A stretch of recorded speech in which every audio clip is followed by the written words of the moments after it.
Hey, what's up everybody? Welcome back to the Montana State Bobcat Dynasty on NCAA Football 06. Looking at some of the in-season recruiting we've got going on, we've moved up to the top of Brett Garrett's list, and we have stayed there. We are in desperate need of help in the secondary, especially next season when we lose our starting cornerback. And then we also have an offensive line, or actually a defensive lineman prospect coming, John White there. But unfortunately, that one guard that you saw, he was going to visit us next week in the Brawl of the Wild. He committed to USC before that, though. But we do have a recruit coming next week. So 2 more guys we are still trying to get. We've already gotten 2 tackles.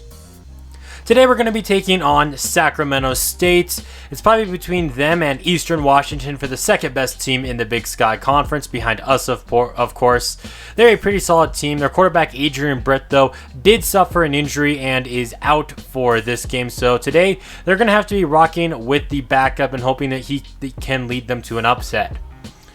Montana State is on a 7-game winning streak. We are 6-0 in the Big Sky Conference, putting together easily our best season this series thus far. We've gone 7-5 3 times, and that was our best record before. But now we currently sit at 8-2 and have a pretty good shot, honestly, at finishing the season at 10-2. Although we have to win today. And of course, the Brawl of the Wild. You never know what's going to happen just because a team has a worse record than you. Obviously, that doesn't mean you're going to be guaranteed any kind of a victory. But before we even start thinking about our game against the Grizzlies, we've got to compete here against the Hornets. They're going to start off with the football on 2nd down and 4. Booker goes down. It's Chris Bonner on the cornerback blitz. 3rd and 11, Booker goes down yet again. This time it's the freshman defensive end, Pat Hadley, getting what I believe is his 10th sack of the season. Montana State's going to have some pretty good field position now to start off this next drive, although Larry Stevens is under a lot of pressure on 1st down, and he's just lucky to get that pass away. Adriano on 2nd down takes it up the middle, but he's held to no gain. So now on 3rd down, Stevens looking to throw. He's moving to his left. He's got an open running lane, and he's got a Bobcat 1st down. Out at the 32-yard line now, faking the handoff is Stevens, who's now rolling to his right, and he's going to tuck it and run yet again. Gets rocked, but not until he picks up about 5 or 6 yards. Once again, we're going to give it to Brandon Adriano, who coughs up the football. Luckily, Guy Gore is there for the Montana State fumble recovery. That's going to lead to 3rd down and short.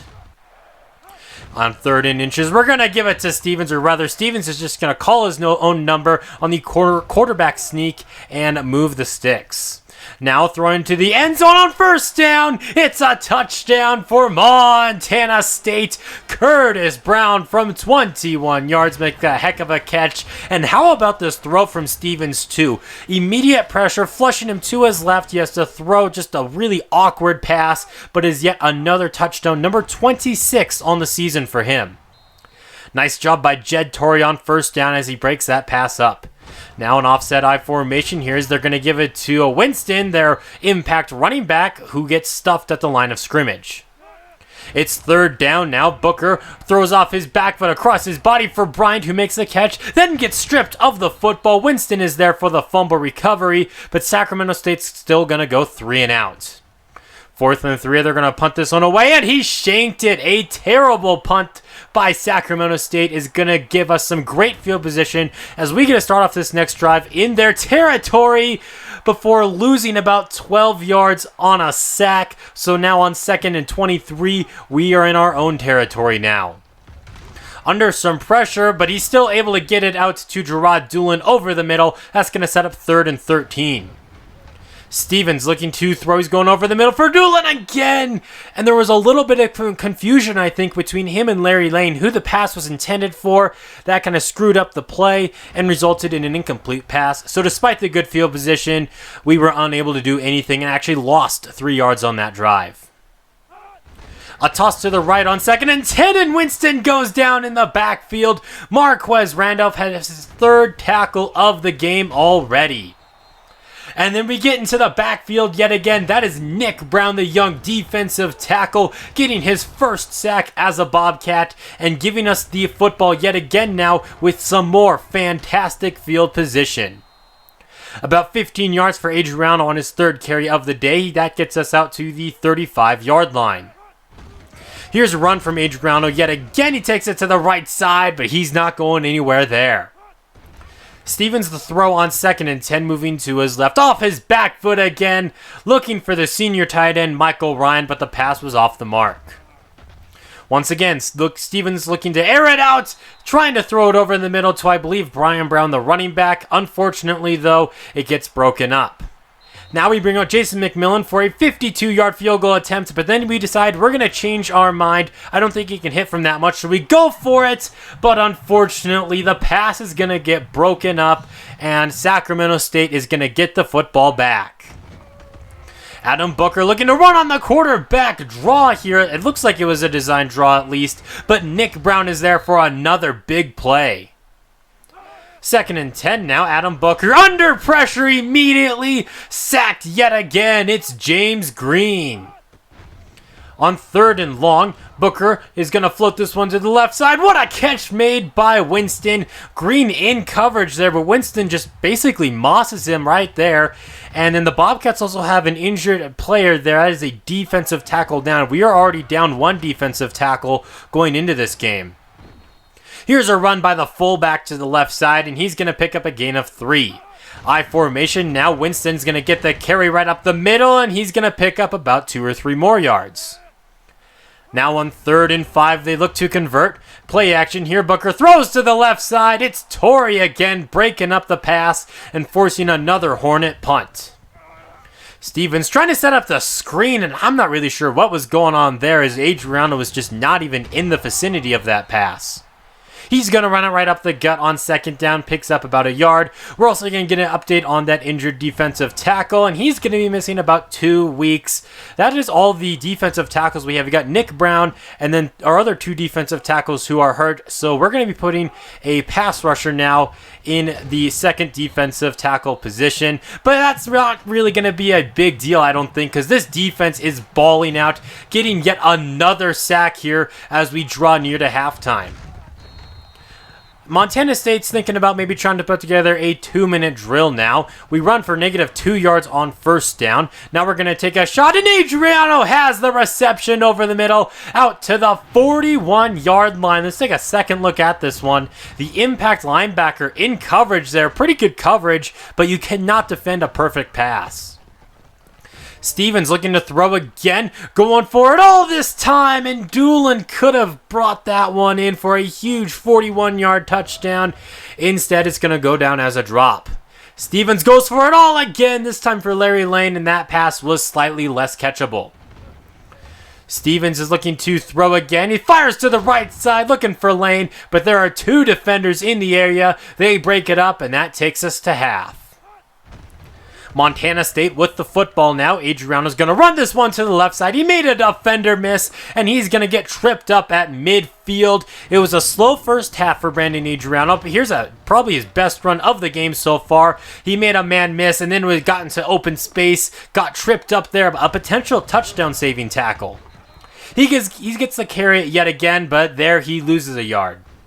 Now on 2nd down, it's basically a screen here for Larry Lane, who takes it to the right side, makes a nice move, and gets tripped out of bounds at about the 30-yard line. That is our 7th first down of the game so far. Now Michael Ryan has the catch, gets away from one defender, and gets tripped up at about the 10-yard line. Stevens looking to throw yet again. He's moving to his right. He's going to run for this one. Diving for the end zone. Touchdown, Montana State. It's an 11-yard run from Larry Stevens. He's been great throwing the ball. He has 26 touchdowns passing, and I think he has another 6 on the ground this season and about 500 rushing yards. And Booker's going down yet again. This defense keeps getting to him, and this offensive line just cannot protect him. I think that was Randolph making that play.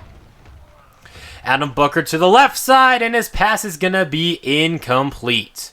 They're just 1 for 6 on 3rd down today, looking to make it 2 for 7 now. Booker's going to float this one to the right side, but he's going to be denied. It's Chris Bonner breaking the pass up and forcing 4th down. The punter's already shanked one today. This is a little bit of a better punt, though, as it's going to get out to midfield. Curtis Brown, the return man on this one. There's a crowd of green jerseys around him, but he's going to get past all of them and take it to the crib. Touchdown, Montana State Bobcats, and we're up 41-0. Goodness, no, 21-0, though. We have been playing some great football today, and there we have a spectacular punt return touchdown. They're going to run it with Winston on 2nd and 10, and he's going to pick up about 2 yards before being wrestled down to the ground. They have not been very successful on 3rd down today, but here they're going to get their second conversion as they run it with Winston. They're out at their own 34-yard line now. They're going to do a play fake here. Booker looking to throw, but he's going down yet again. That's William Jackson's second sack of the game. 2nd and 18 now after that big play by the defense. Booker's going to throw to the right side, and the pass is going to be dropped by the linebacker who was lined up at tight end. It's 3rd and a mile now. Booker's just going to try to dump it off to the left. Winston makes the catch. He had daylight if he was able to stay in bounds, but unfortunately for him, he was unable to do so, and Sacramento State finds themselves punting the football again.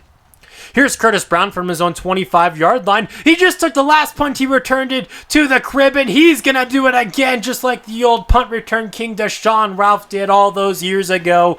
And we are now up 28-0 after that 74-yard punt return touchdown. And just like that, it really feels like Sacramento State is just out of this game. We've still got a minute left in the 3rd quarter and then an entire quarter to play after that. We've seen big comebacks this season, although more so on our end. Here they do get a really big play, though, that could potentially lead to a comeback, or at least sparking a comeback, as Jed Torrey gets beasted on for the first time today, just gets burnt. He does make the touchdown-saving tackle, but he also allows the big play, and they get down to the 11-yard line. Toss to the right here for Winston. He's going to get about down to the 5 after picking up 6 yards there. Winston with the carry again. He got away from one defender, picked up the 1st down, but no touchdown there. Just about 19 seconds left to go in the quarter. Toss to the right here for Winston, who gets wrestled down in the backfield. William Jackson on the play. We jump to the 4th quarter now. Winston with the carry, and he trucks right over William Jackson for the first Sacramento State points of today's game. Going for the onside kick now, and Michael Ryan's there to scoop that one up at the 45-yard line. Adriano running this one to the right side. He's only had a couple of nice runs so far in today's game, but that's going to be one of them right there, getting out to the 27. Here's a run from Adriano yet again, this time to the left side, picking up about 9 yards. 95 total rushing yards for MSU today. Once again, he's going to get the football, but he's going to lose it, and Sacramento State is there for the fumble recovery. Man, if they have any shot at a comeback, it is now. But first, they got to convert this 3rd down and 5. Faking the handoff, and Booker goes down again. This time, it's James Green getting his 2nd. And they're just getting dominated. They would end up punting the football, but their defense would get them a stop. And once again, he's going to be sacked for now a loss of 5. A toss to the right for Winston, and it kind of seems like Sacramento State is waving the white flag right now. They have just gotten beasted on all day, especially when you're throwing passes like that, and the fans have had just about enough of this. That is going to wrap up our victory here. We're going to win 28-7.